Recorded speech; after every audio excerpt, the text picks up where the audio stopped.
Les temps difficiles sont des signes de victoire. Une émission du révérend pasteur Hippolyte Mengan et de la prophétesse Chantal Mengan de l'église pentecôtiste de la foi triomphante internationale du Bénin. Toi qui as été abandonné, l'Éternel m'envoie de te dire qu'il est là pour te relever. Tel écrit dans Ecclésiaste 7, verset 14, l'Éternel se manifestera dans votre vie par cette émission. Les temps difficiles sont des signes de victoire. En ce moment où tu me regardes, Dieu parle à quelqu'un en ta faveur. Il va se souvenir de toi. Tes problèmes vont prendre fin au nom puissant de Jésus. Prenez alors le rendez-vous tous les mardis à 20h30 et les dimanches à 18h et soyez restaurés. Ne ratez pas. Shalom, shalom, bien-aimés dans le Seigneur. Soyez bénis, soyez bénis. Alors vous êtes en train de nous suivre actuellement. Que la toute-puissante main du Seigneur soit dressée sur vos vies, sur la vie de tout ce qui vous appartient, par le nom puissant de Jésus-Christ de Nazareth. Nous sommes à notre émission, les temps difficiles sont les signes de victoire. Toi qui me suis actuellement, je viens proclamer la parole de Dieu de Psaume 110, le verset 1 sur ta vie. Il dit, assieds-toi à ma droite jusqu'à ce que je fasse de tes ennemis ton marchepied. Ma prière pour toi en ce moment, c'est pour que Dieu te tienne par la main et te fasse asseoir à sa droite afin que tes ennemis puissent devenir ton marchepied. Si c'est la maladie de ton ennemi, elle deviendra ton marchepied. Si c'est l'échec de ton ennemi, il deviendra ton marchepied. Si c'est le manque de ton ennemi, il deviendra ton marchepied. Si c'est la pauvreté de ton ennemi, elle deviendra ton marchepied. Si c'est la souffrance de ton ennemi, elle deviendra ton marchepied. Je prie que Dieu te tienne par la main et te fasse asseoir à sa droite afin que tes ennemis puissent devenir ton marchepied dans le nom puissant de Jésus-Christ de Nazareth. Bien-aimés dans le Seigneur, nous allons évoluer dans notre message, le message sur le mariage. Et nous avions commencé un thème que nous sommes en train de développer depuis longtemps, qui est l'orgueil dans le mariage. Et c'est sur ce thème que nous allons encore continuer en ce jour. Que le Seigneur vous bénisse. Bien-aimés dans le Seigneur, l'orgueil dans le foyer, c'est un poison qui tue l'homme ou la femme. L'orgueil dans le foyer. Un homme orgueilleux est un homme qui possède en lui un poison qui peut détruire la vie de sa femme, qui peut détruire la vie de ses enfants. Une femme orgueilleuse dans le foyer est une femme qui possède en elle un poison qui peut détruire rapidement la vie de son mari, qui peut détruire la vie de ses enfants, qui peut détruire son foyer. Femme orgueilleuse dans le foyer, c'est difficile. Être un homme pour avoir sur son toit une femme orgueilleuse, attention, il te faut beaucoup de la grâce de Dieu pour pouvoir survivre longtemps. Il te faut beaucoup de la grâce de Dieu pour pouvoir être dans ce foyer. Sinon, tu vas commencer par compter des foyers. Femme orgueilleuse, cher homme, je prie le Seigneur que tout ce qui s'appelle orgueil dans la vie de vos femmes soit complètement détruit, complètement au nom puissant de Jésus-Christ. Chère femme, je prie pour toi en ce moment que ce qui s'appelle orgueil dans la vie de vos maris soit complètement enlevé au nom puissant de Jésus-Christ de Nazareth. Bien-aimé dans le Seigneur, l'orgueil dans le couple, ça détruit. Malgré que vous priez, malgré que vous jeûnez, même si tu es femme de prière, femme qui parle avec Dieu, même si tu es ce genre de femme et que ce poison est en toi, tu verras ta chute tout à l'heure. Ce n'est pas la prière. Même si tu pries, il faut que toi-même tu décides pour enlever cette racine de toi. Même si tu jeûnes longtemps, il faut que tu décides pour enlever cette graine mauvaise en toi qui s'appelle l'orgueil. Nous nous comportons bien en public. Nous nous montrons saines devant les gens, mais au-dedans, notre vraie personne, il n'y a que nos maris seuls qui peuvent les révéler. Parce que ce que nous sommes souvent au-dedans, nous ne le montrons pas au dehors. L'orgueil, je prie que la racine de l'orgueil dans vos couples soit complètement déracinée au nom puissant de Jésus-Christ. L'homme orgueilleux, femme orgueilleuse, la parole déclare quoi? Il dit le corps de la femme ne l'appartient pas, mais ça appartient à son mari. Et le corps du mari ne l'appartient pas, ça appartient à sa femme. Mais aujourd'hui, à cause de l'orgueil, la femme dit que c'est mon corps, l'homme dit que c'est mon corps. Les couples comprenaient déjà ce que je suis en train de dire. Et il dit, le corps de la femme ne l'appartient pas. ça appartient à son mari. Lorsque tu étais chez tes parents, ton corps t'appartient. Mais lorsque tu te déplaces pour venir dans le foyer, ton corps ne t'appartient plus. Ton corps appartient à ton mari. Et s'il te dit que il faut placer le corps à cet endroit, il faut le placer. Vous aussi les hommes, vous allez beaucoup m'excuser. Même si la parole déclare que vous êtes les chefs, ce n'est pas parce que tu es chef et que là où toi-même tu ne peux pas rester, tu vas envoyer ta femme là-bas d'aller rester pour pouvoir tester sa soumission. Non. Si toi-même tu vois que l'endroit où la discipline que tu as envie de donner à ta femme, toi-même tu ne peux pas supporter ça, ne la donne pas cette discipline. Chère femme, ton corps appartient à ton mari. Souvent les femmes disent, chaque fois que le mari a besoin d'elle, qu'est-ce qu'elle dit souvent? À chaque fois, tu es malade. Si tu es femme et que tu agis ainsi, tu sais là où tu envoies ton mari, tu l'envoies au dehors. Et lorsque les esprits de dehors vont posséder ton mari, tu vas commencer par chasser Satan. Ce n'est pas Satan, c'est toi-même. Nous allons écouter la parole de Dieu dans le livre d'Esther, Esther chapitre 1, le verset 4 à 5, plus le verset 10 à 11. Écoutons la parole de Dieu. Il dit ceci. Il montra la splendide richesse de son royaume et l'éclatante magnificence de sa grandeur pendant nombre de jours. Pendant 180 jours. Le verset 10. Le 7e jour, comme le cœur du roi était réjoui par le vin, il ordonna à Mehuman, Bista, Abona, Bigta, Abata, Zeta et Kaskaz, les 7 eunuques qui servaient devant le roi Assuérus, d'amener en sa présence la reine Vasti avec la couronne royale pour montrer sa beauté au peuple et aux grands, car elle était belle de figure. Bien-aimés dans le Seigneur, ce passage, c'est une belle histoire. Lorsque nous regardons ici, la parole déclare quoi?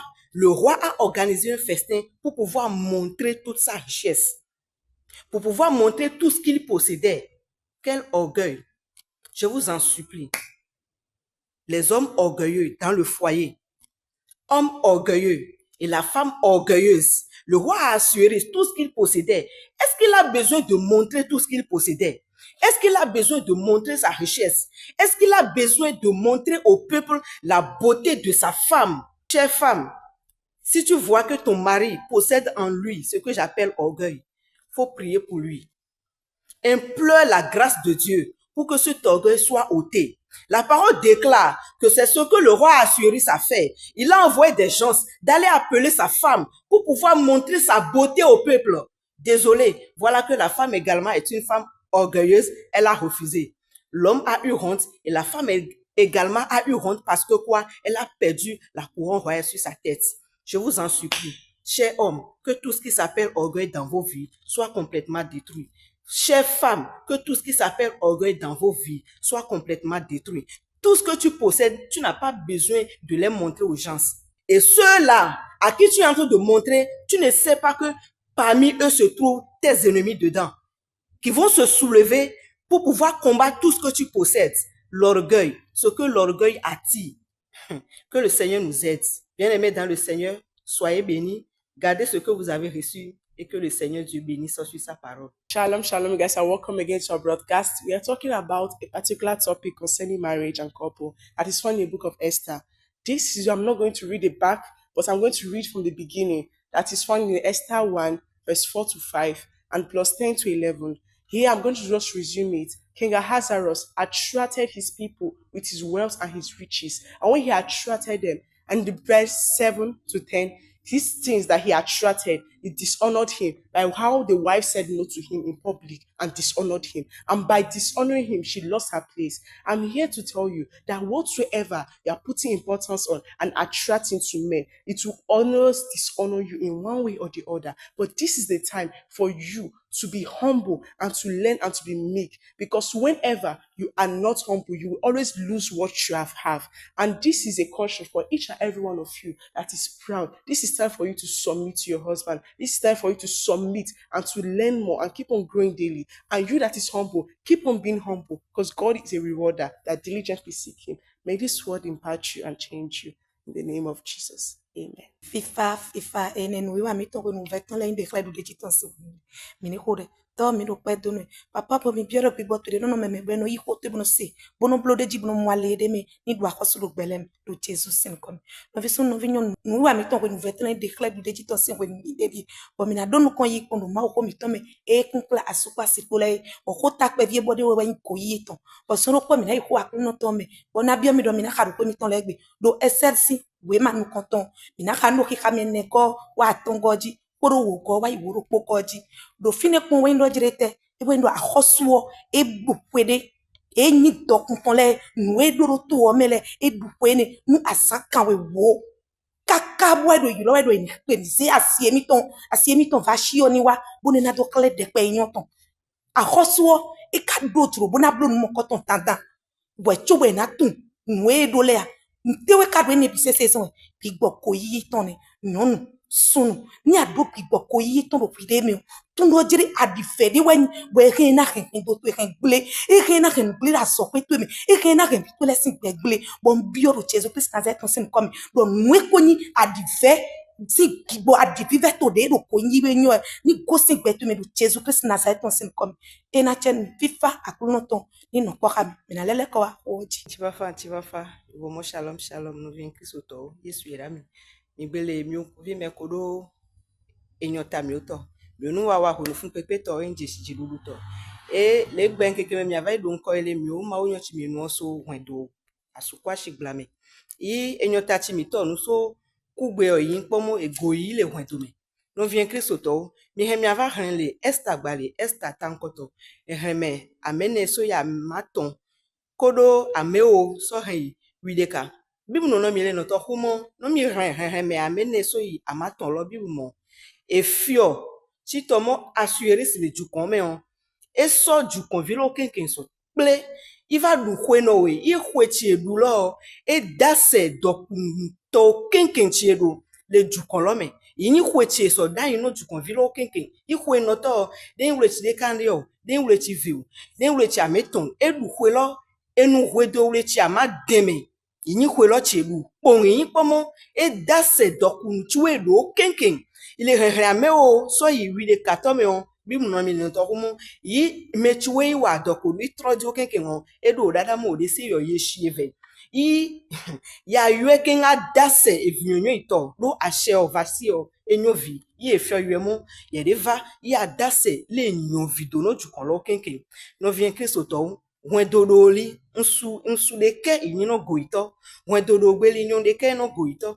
when dodo gbeli shigbe when do cheto hene eni nsu ni goito nyon changbe ni goito e fio ni iva tutu dada ye va so imo ya du hwe deni mo hwe ti adu odi nya so kafu ma wo e hwe ti adu kun yi pomo ma da senti wondo kenken nsu ti ni goito yi sono ide kiso danose nchiwe do keke aso dase na mo wa kwanya mo yi nchi ajo ifi oso gbonogbe iduhwe ngwere katolo we chama deme ya so dase dokumito keke ego yi pro na meyo so wa no to we yi lo ti e do go yi la pare ka hwe iva yo ase o cha se sangbe do go yi obi mu no mi mo ti yo ase gbeme na fa i do mezikole e o nsu le hon do me so de kiso hwe e o nyon le hwento me so de kiso hwe de nchiwe do kinkin ya dase na mogu parce que me chiwe dase no ko de jeshi o jime ure amelo me ya so ya go vati te do agbezanto nu nchiwe do kinkin on lo kinkin adura lo menu